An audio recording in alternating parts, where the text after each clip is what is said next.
Credit card companies, including Visa, MasterCard, and American Express, are planning on tracking your gun sales with a special merchant code for gun sellers. Reports say the code helps to monitor and track where individuals spend their money, but they say it will not show what specific items were purchased. But again, it's only for gun sales, so you do the math. Yeah.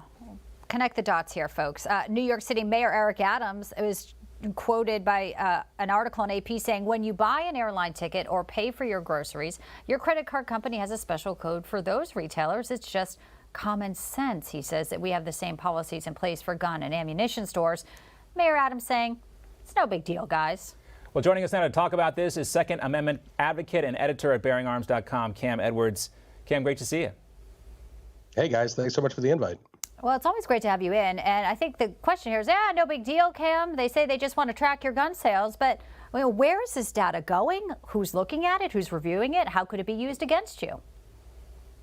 Yeah, it's really interesting because we've seen gun control advocates say, well, this is going to be some sort of valuable tool to identify suspicious purchases. And yet, as you guys just pointed out, this isn't going to track what people are purchasing at gun stores. It may track that you bought something at a gun store, but how on earth anybody could identify a particular purchase as suspicious is beyond me. So I think it's important to note that a lot of these gun control groups, we're calling this a good first step. And I think the real question is, where do they go from here?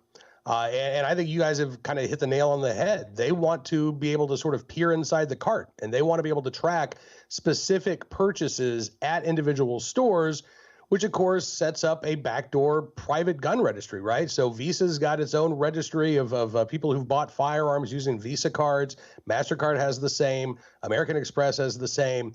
That's one of the concerns I think that gun owners and Second Amendment advocates have. The other concern is that these gun control groups may start pressuring these credit card companies to simply stop allowing their cards to be used at gun stores entirely, to end the sale of guns with credit. Now, the other thing, too, I think you'll see it invariably is that people are going to start making more of these purchases in cash.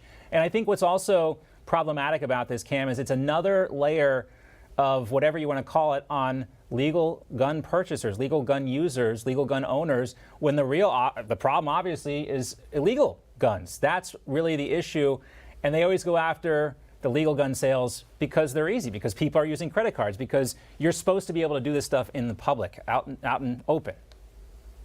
Yeah, this is, that's really important because they do want to denormalize and delegitimize the tens of millions of Americans who are exercising the right to keep and bear arms, as well as the firearms industry.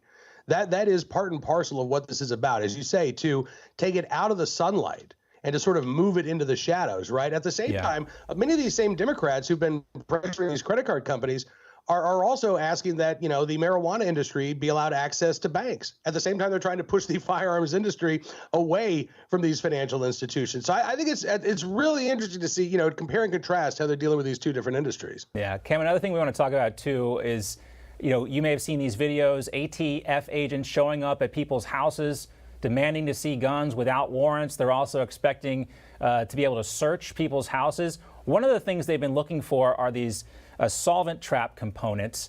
They are used to collect oil and stuff when you clean your gun. It can also be used to create a suppressor, according to the ATF. The feds are targeting companies that sell these things as well. And here's what the ATF has to say about it. Actually, there's a lawsuit that was filed by one Georgia business owner. They feel like they're being harassed by the ATF. That's in limbo right now. But here's some video of some ATF agents showing up at somebody's house. This isn't the first time we've done this. If you want to come back with the warrant, I mean, you can do that. Okay, absolutely. Take your hand out of your pocket for me, please. I'm sorry? Take your hand out of your pocket for me. You're on my property. I can put my hands where I want them. All right, we're law enforcement. We're talking to you in an official capacity. Cam, these ATF agents came to this gentleman's house without a warrant, and they start ordering him around on his own property. I mean, do we all need a lawyer now if we own a gun? Do we have to have somebody's phone number on ready standby? Is this what we can expect? Again, I think it's interesting that we saw this start to emerge after Joe Biden's nominee for the ATF, Steve Dellenbach, was put in place, right? So I think this is an attempt to really weaponize the ATF and turn it into a sort of gun control group with governmental powers. I don't necessarily know that we all need to have an attorney on speed dial yet, but we all need to know our rights. And that gun owner was absolutely spot on when he said, do you have a warrant? Come back with a warrant and I'll talk to you. If somebody shows up, if any law enforcement agency shows up at your doorstep without a warrant, wanting to be let inside, wanting to peruse through your personal possessions, the right answer is no. Come back with a warrant, and that's when you call an attorney. Yeah, you can you give the FBI, the feds, the same thing they always give us when we ask about an investigation. We don't comment on anything, Exactly. really, quite frankly. Yeah, and there was another one that happened in Delaware where even the agents from the Ring doorbell said, yeah, the guy didn't do anything, but we're here. So sometimes they're even caught in the middle. But before we let you go, Cam, we had that quote from Eric Adams saying this is just common sense that, the Visa and MasterCard, Amex want to do this. I mean, they want to look at your social media records for the past 3 years when you go buy a gun here. New York has so many problems. And it's not the legal gun holders, many say. These are the criminals who are on the streets there who are empowered by lax laws and who have no fear because of, things like bail reform. Yeah, look, let's be clear about what this really is. This is about suppressing a civil right. And it is despicable to see officials like Eric Adams, Kathy Hochul, Gavin Newsom, Rob Bonta, the Attorney General of California, actively work to prevent American citizens from exercising their constitutionally protected rights. They might not like the fact that we have the right to keep and bear arms. They may view that as an evil that should be eradicated, but it is in the Constitution. The Supreme Court has affirmed that we have the right to both keep guns in our homes and to carry them in public for self-defense. And again, the moves that we're seeing here by the state of New York, by gun control groups, by the state of California, these other blue states, it is directly intended to impact those, as you say, who aren't violent criminals, people who want to obey the law. Right. But they also want to exercise their constitutional rights. And again, I find it despicable what is going on here. Yeah, we've covered the First Amendment, the Fourth Amendment, the Second Amendment today here. It's Constitution, Bill of Rights Day here on John Bachman Now. But Cam, always great to talk to you about these critical issues facing millions of Americans, gun owners. Great to see you. Thanks so much. Good to see you all. Thanks. All right.